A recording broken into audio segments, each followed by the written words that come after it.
Hey everyone, in today's video we're going to talk just quickly about strain theories, some of the big strain theories in criminology, how they're applied, some of the concepts associated with it, and the big factors that underlie strain theories and how they've come changed and developed over the years. So to start off with, I'm going to talk just quickly and holistically about what strain theories are and what they represent and kind of what the underlying logic that exists within string theories. And to talk about that, we've got to talk briefly about Durkheim and his concept of anomie and what the idea of anomie comes from, because Merton took that and applied it to what is well regarded as strain theory within criminology. Okay, and then from there, talk real quickly about what general strain theory, which was developed by Robert Agnew in 1992, and then just real quickly about institutional anomie theory as well by Mesner and Rosenfeld in '94, which developed that as well. So let's get it going. Strain theories see deviance and crime as a result of a social structure that stresses achievement but doesn't provide adequate or legitimate means of succeeding. Essentially, strain theories in a nutshell look at the social structure. Right? There's a macro level, largely a macro level perspective, but also a micro level perspective, and we'll talk about that as well in a little bit. But really, in American society, we value, right, money, right, monetary success. So what makes you successful? I made $1 million last year. I made $10 million. I made $10,000, right? So you're not viewed as being successful, perhaps, right? It's all perspective and all these types of things, but it doesn't. But strain theories argue that not everybody is given the same opportunity to be successful in the same regard, right? And not everybody has access to legitimate means of being successful. All right, we like to say that everybody does, but that's not true, right? Bill Gates' kids have a different opportunity than you, if you're watching this video, to be successful, right? Without any doubt in my mind, because he's got billions of dollars, and they are set up for success. They don't have to worry about what school district or what college they're going to get into, or how much debt they're going to have, or what houses they want to buy, or what kind of vehicle they're going to have, because it's basically all there for it, right? In the eyes of when you're viewing success as monetary success, right? Because it's basically all there for them, and you don't necessarily have the same opportunity as that comes along with that. So there's two basic facts. So according to strain theories, happiness is the result of realizing one's expectations. So if you're able to meet your expectations, the expectations that you have for yourself, generally you can achieve happiness, right? But the second point, society doesn't provide equal access to the means of reaching one's goal and one's goals, and that is true. I mean, just based on where you live, right? You're not living in certain areas where there's certain school districts, right? If you have kids, you want to have different opportunity structures that exist, right? And if you do live in a location, if you have kids or and you're not happy with their school district, you want to have the best, perhaps, right? And I use this. I'm not trying to get political or by any means, and it can be construed as such. And I'm not trying to say one thing's better than the other. But these theories kind of lend themselves to that to some degree. But anyways, beyond that, what underlies strain theories is the idea, the concept of anomie. So anomie, um, it was coined by Emile Durkheim in his text Suicide in 1897. So he wrote about suicide. He was a French sociologist, and it's not really specific to crime. He wasn't talking about crime at all. He was talking about suicide. Well, go figure. That's the name of the book. So, what he was trying to understand when writing this text is why his brother ended up killing himself. So he's confused, and he placed some of the blame on industrialization that was occurring. Okay, so in the 1890s and 1900s and all this time that was going on here in Western European societies, industrialization was going on, right? Advancements in technology were occurring. Things were advancing fairly rapidly.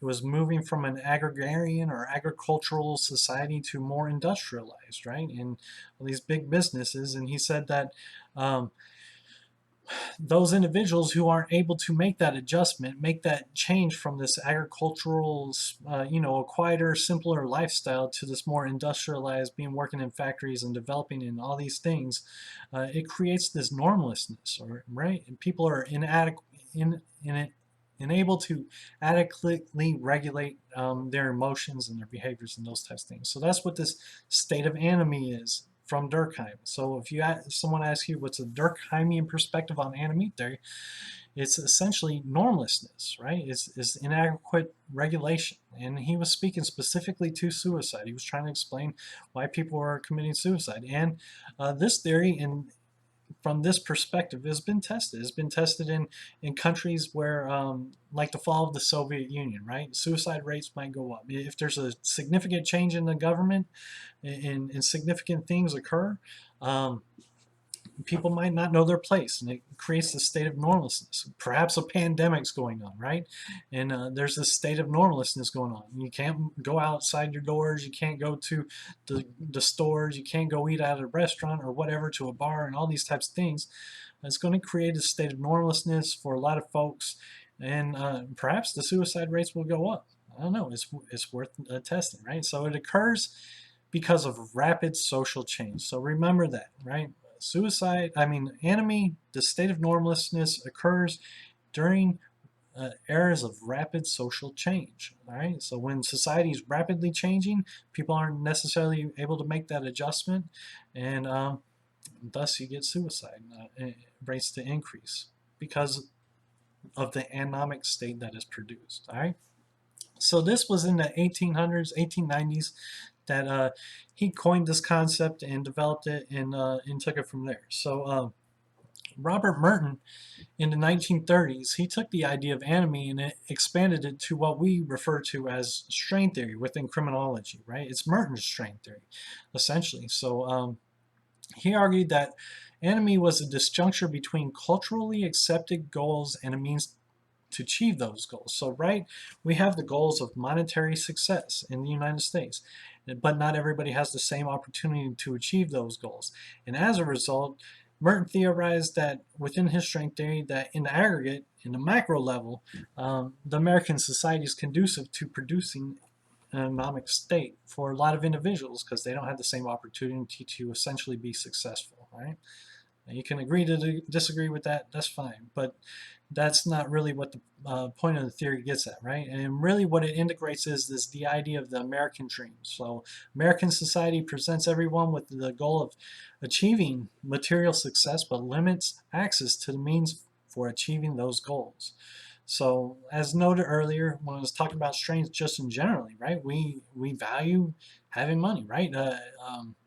Having a nice big house, white picket fence, you get the 3-car garage, and a boat and all these different things.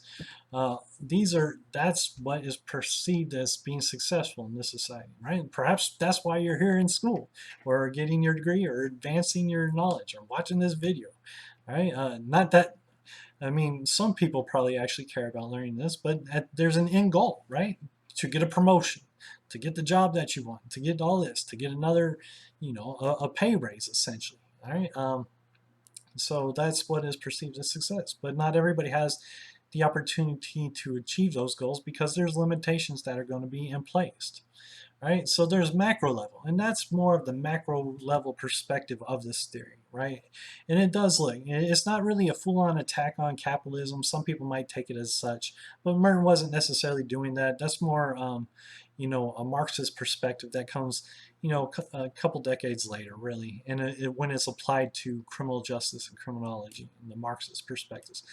But essentially, it's talking about, and there are capitalist societies where things, the crime rates aren't as high as in America. But generally, that's how this theory is applied and tested in the macro level, looking at the American society versus other societies, Western European societies or Eastern European societies, various different other countries, right, where and that's essentially how it's tested. And there's relevance to it for sure, right?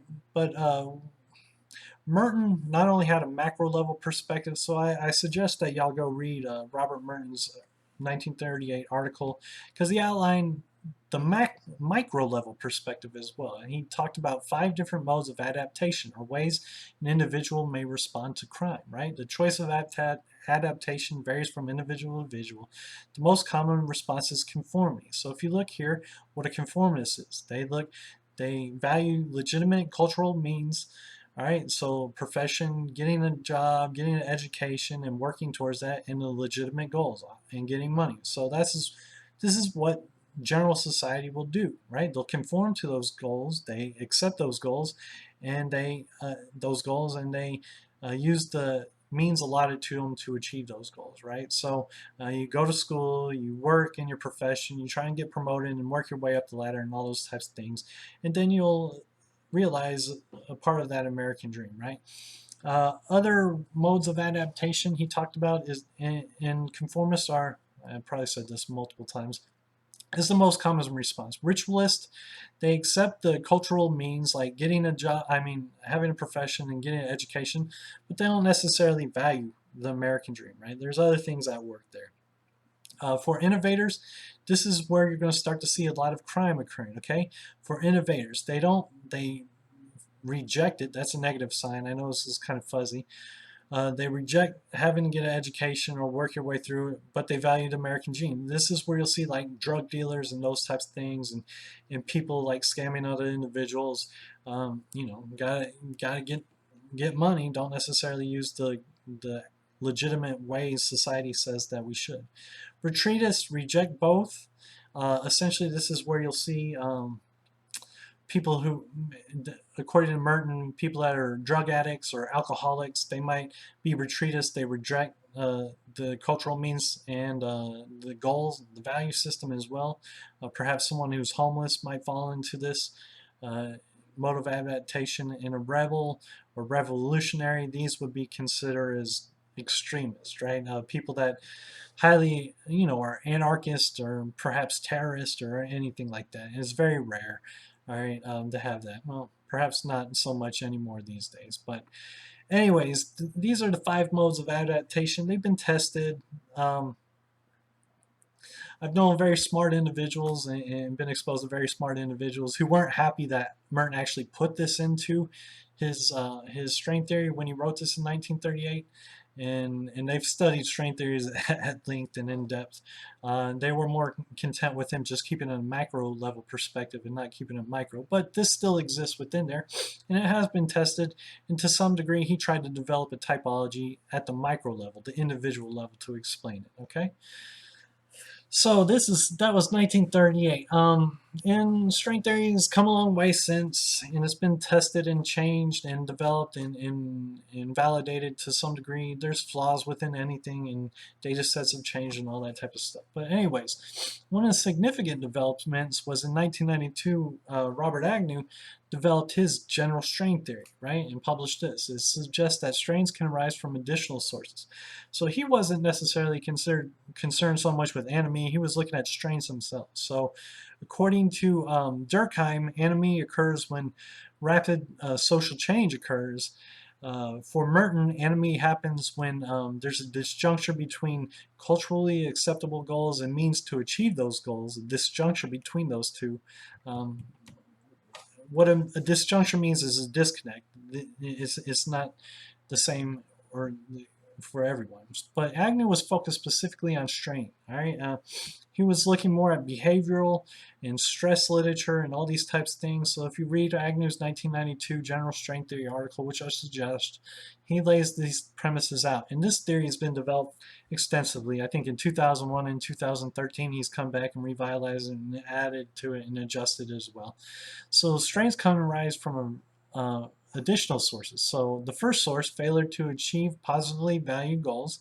So if you have a job, right, or let's say if you're working for your grandma, right, just picture yourself being a kid and you work all day from 8 in the morning till 6 o'clock at night, cleaning out her gutters, digging holes and all these types of things, and she just gives you 50 cents and a glass of water so you get out the door. So that's a failure to achieve positively valued goal, and then it might place a strain on you, right? So if you're working at a job and you work 40 hours a week and the owner comes back and says, well, I can only pay you 20 bucks this week. Sorry about you. We've got to roll it back till next week.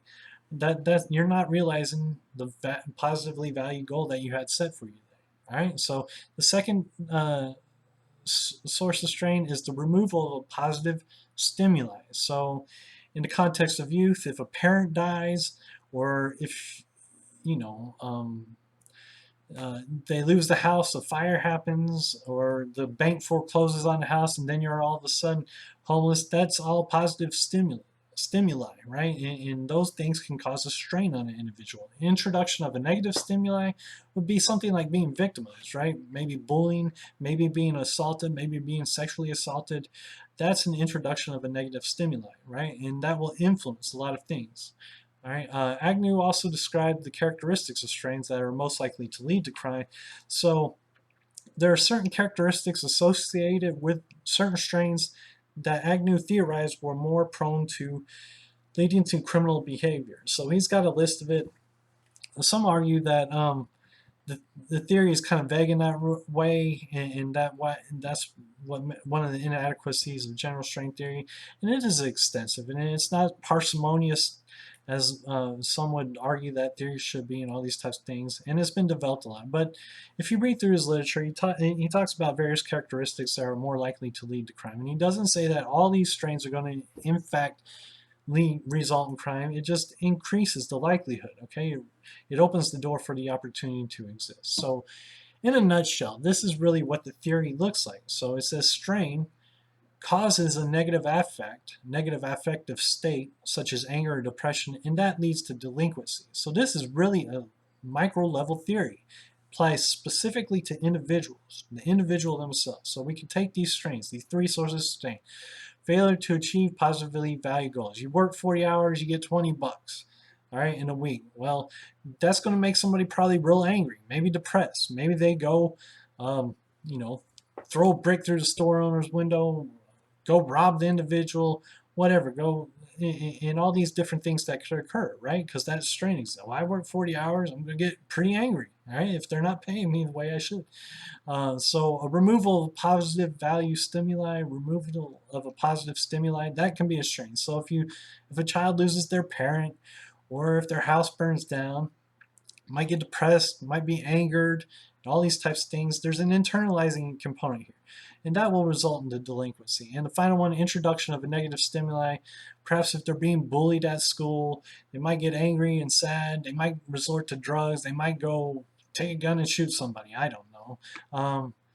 Or whatever, right? So that's kind of the process. So it says strain leads to delinquency, but this is what a mediating or an intervening relationship looks like, right? When we talked about collective efficacy with social disorganization, this is kind of the basic model. Strain leads to negative affect, leads to delinquency. So if you're strained, it increases your anger, that increases the likelihood that one is going to be delinquent. So what they really refer to, this is a mediation model. This is a mediating relationship. This is a mediating factor. This is a mediating variable.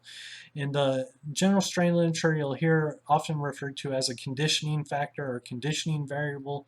But generally, this is what they're looking at. And generally, how it's tested is either through anger or through depression. But negative affective states, if you look in the psychology literature, it's all encompassing term for a negative psychological state to some degree, right?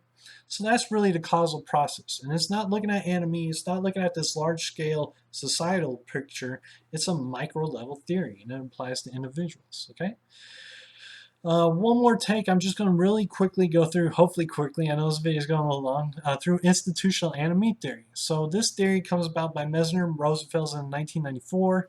It's relatively new theory as well. It extends Merton's macro level strain theory. It's looking at the larger societal picture, right? Crime is attributable to cultural pressure from economic success associated with the American dream. Really, they focus specifically on that and the societal picture. And not only that, the institutions that exist within society, right? It attempts to analyze how various institutions influence crime.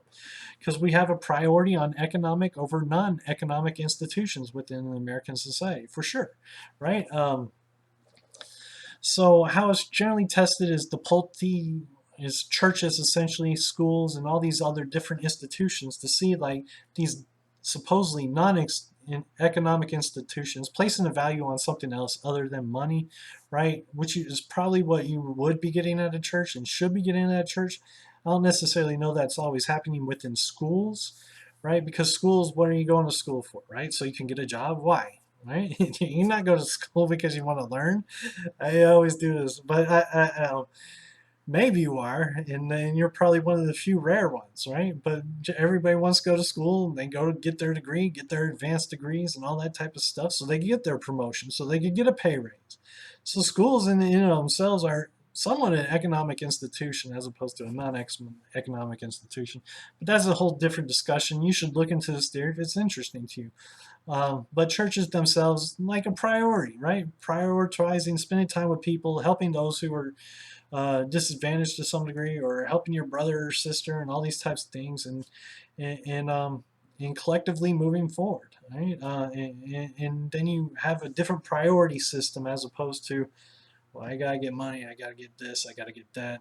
We're a very consumer-oriented society, and there's a lot of truth to that. Just check your Amazon feed. So that's really what the institutional enemy theory looks at, and it looks at institutions within societies themselves, right? The American society, it's a macro level perspective, and it's very difficult to test because the data doesn't necessarily exist. You got the people who have tested these have been very creative with it. Mesmer and Roosevelt have done a little bit of work after propagating theory. But if you look at Chamlin and Cochrane in their work, it's one of the first tests of institutional enemy theory in the journal Criminology. I suggest you look that up and read through it. It's an interesting article, an interesting read, and a good take on everything. But that's it in a nutshell. It's a macro level perspective. It brings about Merton's strain theory. So today we really recapped what strain theories are, kind of talked about what Durkheim is and his contribution in the idea of enemy. He wasn't looking at strain at all. He was looking at suicide. All right, and that's where the idea of enemy comes about, the state of normlessness. And he said it comes from rapid social change, the idea that going from an agricultural society to this highly industrialized society, a lot of people couldn't make the adjustment, so thus a lot of people committed suicide. Suicide rates were higher at that point in time. And it's been tested, it's still being tested in various societies in various contexts, right? During rapid social change, as opposed to Merton's strain theory, which says that the American dream in and of itself produces strain and can produce an economic state when there's a disjuncture between the goals to achieve success and success itself, right? The means to achieve success and being successful, right? And then we looked at, and Merton also incorporated a micro level perspective, but generally, if you look at it from the macro level perspective, the societal perspective, right? General strain theory is Agnew's strain theory. He took it from a behavioral perspective, really applies it to a micro level perspective, the individual level. He says strain causes an undesirable psychological state, which is referred to as negative affect, which thus increases the likelihood for crime or delinquency, right? And this theory has been tested a lot, it's been revised a lot, and there's a wealth of literature in different contexts it's been applied to.